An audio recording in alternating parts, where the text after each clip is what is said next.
Oke,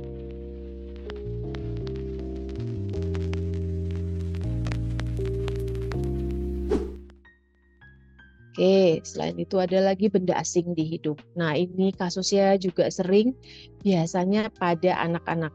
Jadi anak-anak yang dalam proses tumbuh kembang itu dia masih penasaran. Dia akan berusaha mencoba memasuki setiap rongga di tubuhnya, terutama yang paling sering adalah hidung. Jadi dia masukin kapas lah, dia masukin mainan manik-maniknya kah, atau kacang gitu. Pokoknya benda-benda asing dia coba masukkan ke daerah hidung atau telinga juga ya. Tetapi sini kita bahas dulu untuk yang hidung. Nah, kalau misalnya kita temukan pasien anak-anak dengan kondisi yang memang sudah uh, masuk gitu benda asingnya, uh, kalau kalian yakin dan alatnya siap, alatnya apa aja? Jadi ada kalau misalnya benda asingnya tersebut berbentuk licin seperti manik-manik gitu ya, itu kalian gunakan pengungkit gitu ya, pengungkit ataupun bisa kita gunakan cerumen hook sebenarnya, tetapi yang ujungnya itu tidak tajam. Jadi yang bulat gitu ya, atau yang tidak mudah kalau misalnya kita kena mukosa langsung laserasi gitu ya, cerumen hooknya yang bulat ujungnya. Itu juga kita bisa siapkan. Kemudian posisi si anak harus bisa kamu fiksasi dengan baik.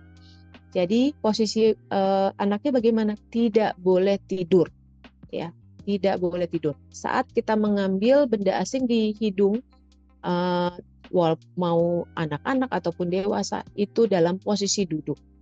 Duduk sejajar dengan mata dokternya atau yang tenaga ahlinya. Kemudian kita yakin melihat benda asingnya, baru boleh kita lakukan ekstraksi korpalnya. Ya. Jadi kalau kita belum lihat benda asing, tidak boleh sama sekali kita lakukan ekstraksi. Ya. Yang ada kita bisa mencederai organ-organ yang salah gitu ya. Jadi buka cuping hidung dengan spekulum hidung sampai terlihat jelas benda asingnya. Kemudian anak diposisikan dalam pangkuan orang tua kalau memang tidak bisa kooperatif ya.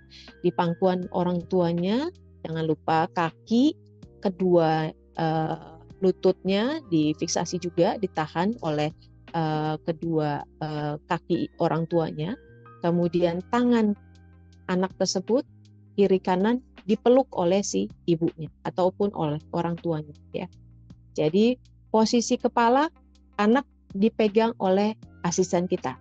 Nah, jadi asisten kita membantu memfiksasi posisi kepala, orang tua membantu memfiksasi tubuh si anak.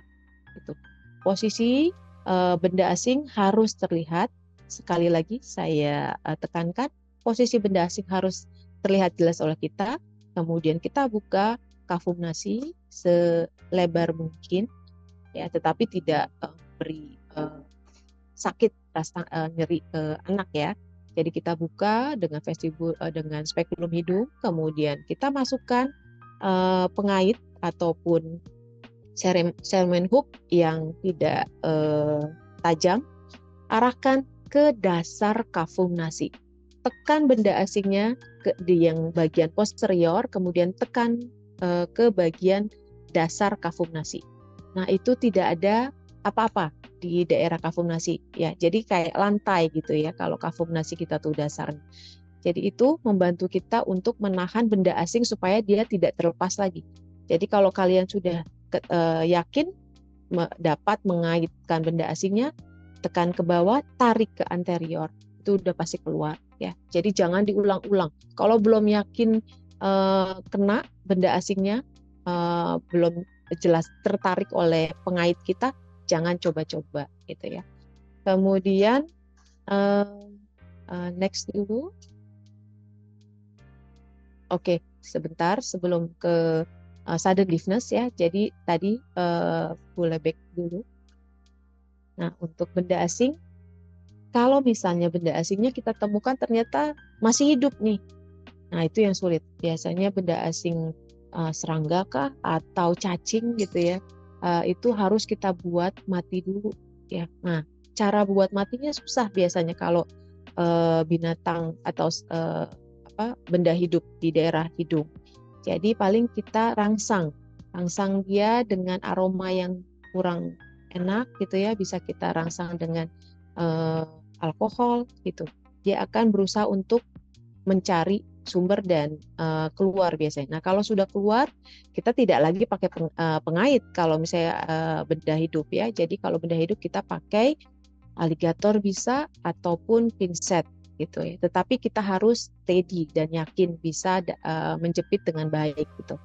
Ya, itu jadi prinsipnya kalau misalnya kalian tidak yakin, tidak bisa, jangan coba-coba, lebih baik rujuk aja. Karena yang ada nanti malah bisa membuat lebih masuk jauh ke dalam benda asingnya atau mencederai organ-organ yang ada di sekitar benda asing tersebut. Oke, lanjut. Nah, lanjut untuk benda asing di liang telinga.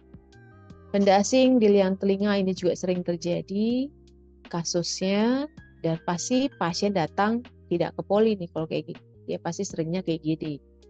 Nah, kita harus cari tahu dulu apakah benda asingnya benda hidup atau benda mati. Kalau misalnya benda hidup atau serangga yang masih hidup, yang masih bisa dirasakan oleh pasien berjalan gitu, atau dia lagi ngerasa menggigit gitu ya, itu harus dimatikan dulu serangganya. Matikan dengan zat-zat yang kemungkinan bisa menyebabkan serangga tersebut mati atau tidak nyaman. Nah, dengan apa? Biasanya kita tetesi campuran.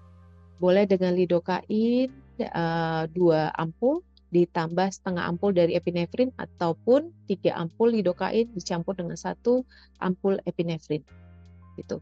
Nah, kenapa mesti cairan tersebut?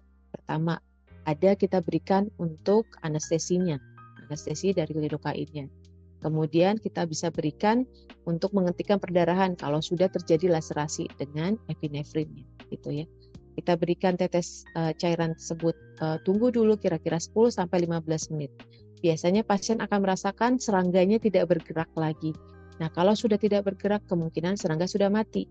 Kalau sudah mati, boleh baru kita ekstraksi atau kita ambil serangganya, gitu ya. Dengan pengait bisa, atau dengan pinset telinga. Pinset telinga berbeda dengan pinset hidung. Kemudian kalau misalnya kita lihat benda asingnya benda mati, ya sudah, kita lihat bentuknya seperti apa. Kalau memungkinkan kita ambil dengan aligator gitu ya, atau pinset, silakan. Atau bisa juga kita pakai dengan pengait atau cermin hook, tergantung dari benda asing. Ya. Oke, lanjut. Nah, benda asing di faring ini juga sering kita temukan. Lanjut. Nah, biasanya kondisi benda asing di faring itu pada kondisi yang tonsil palatinanya itu biasanya membesar. Ya, jadi ada penyempitan di sekitar orofaring, kemudian dia makan entah itu ikan yang kemungkinan besar dia ada duri gitu ya. Dengan mudahnya duri tersebut akan menusuk ke daerah mukosa tersebut. Ya, seringnya adalah duri ikan gitu, atau saya pernah ketemu kasus tulang ayam ya. Tulang ayam pernah dia menusuk, yang tulang ayam yang kecil gitu ya, yang tipis sekali, dia menusuk ke tonsil, badan tonsilnya. Dan sering sekali terjadi pada kondisi pasien-pasien yang tonsil palatinanya besar atau hipertrofi, kemudian pada pasien yang tonsila lingualisnya pun juga besar. Jadi dia sudah masuk, tetapi dia ternyata salah gitu ya. Dia akan menempel ke tonsil palatina, tonsil lingualis. Itu juga sering ya. Benda asing seperti ini kita bisa lakukan pengambilan dengan aligator, udah pasti ya. Jadi dia capitannya kecil, tetapi dia panjang. Jadi pasien harus kita pastikan dulu benda asingnya di mana, sudah terlihat jelas. Kemudian fiksasi lidahnya boleh dengan tang spatel ataupun boleh kalian coba tahan dengan kasa gitu ya, sedikit ditarik keluar sampai jelas terlihat benda asingnya, baru kalian boleh ekstraksi ya.